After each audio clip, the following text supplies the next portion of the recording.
Fox Media, news and information for the soul.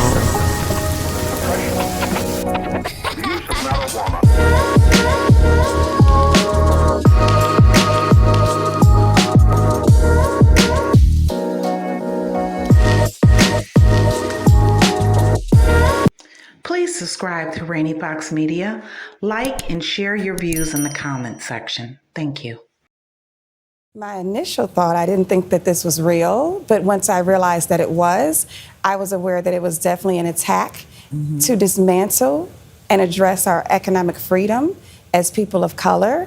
But I knew the moment it happened that we would continue to do the amazing work that we do for women of color. As you stated before, women of color are the most founded entrepreneurial demographic. They are just the least funded. What's up, YouTube? I wanted to bring this story to you. I don't know if you're aware of this, but the man by the name of Edward Blum was behind the college affirmative action ruling that counted that ruling, the college admissions ruling, as being unconstitutional, if you will. And that same man now is going after a Black woman that owns a venture capitalist fund directly supporting Black women-owned businesses. Edward Blum was responsible in supporting and funding the affirmative action for colleges, and that law has now been, as we all should know, has been strucken down. And so there's no more admissions consideration in affirmative action as we've known it before. And Edward Blum is a part of what is called the American Alliance for Equal Rights. Now he's gone after Arian Simone, the CEO of a venture capitalist company by the name of fearlessfund. She, on the other hand, didn't think the situation was real, and after a while I'm going to let you hear some of what she had to say. The equal rights provision of our 14th Amendment basically gets to the point that people should not be treated differently because of their race or ethnicity. You also say it's a violation of the Civil Rights Act of 1964. It is. The opportunities must be the same regardless of your race or ethnicity. For his part, Edward Blum, a descendant of Holocaust survivors, contends that when colleges have considered ethnic backgrounds of applicants, it has hurt certain groups. In terms of someone approaching her, because when it comes to funding for Black-owned businesses, be it Black male or Black female-owned businesses, Black people receive the least amount of funding here in the United States. So what fearlessfund, I believe that they're based out of Atlanta, was attempting to do, and was doing it quite rather successfully, is to fund Black women-owned businesses. She was giving them like $20,000 for their small business. Now, Edward Blum has asked the federal court, I believe in Atlanta, to put an injunction because he's saying that her approach is a violation of the First Amendment. And so the judge in Atlanta in federal court has granted it. And so now she cannot send the funding for this round of funding that she was going to send to Black-owned businesses. Make this make sense. Now, I'm not going to go and read an article because I know enough about Black-owned businesses in America to just off the bat just tell you. We all should know that Black-owned businesses receive the least amount of funding, the least amount of grants, the least amount of support in order to be successful in America. So anytime a Black-owned business tries to go get funding, they usually end up with a predatory loan. So venture capitalists within themselves, they're considered like angel investors.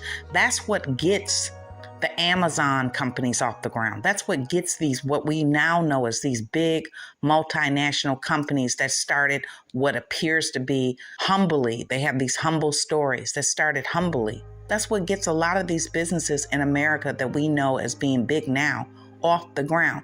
And here, Edward Blum goes attacking now Black-owned women businesses and attacking Miss Simone's fearlessfund.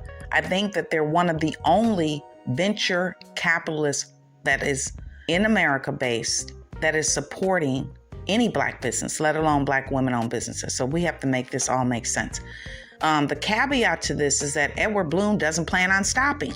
So I'm thinking that one of the issues is that she has to be very successful in granting the money for small businesses, approximately $20,000 or so for these Black women-owned small businesses.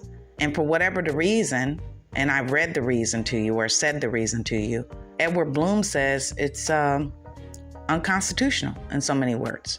It's unconstitutional. And basically, it's against, it's like reverse discrimination. Make this make sense. What I'm not understanding is why this judge in Atlanta, and just recently, because he filed an injunction for her to stop funding.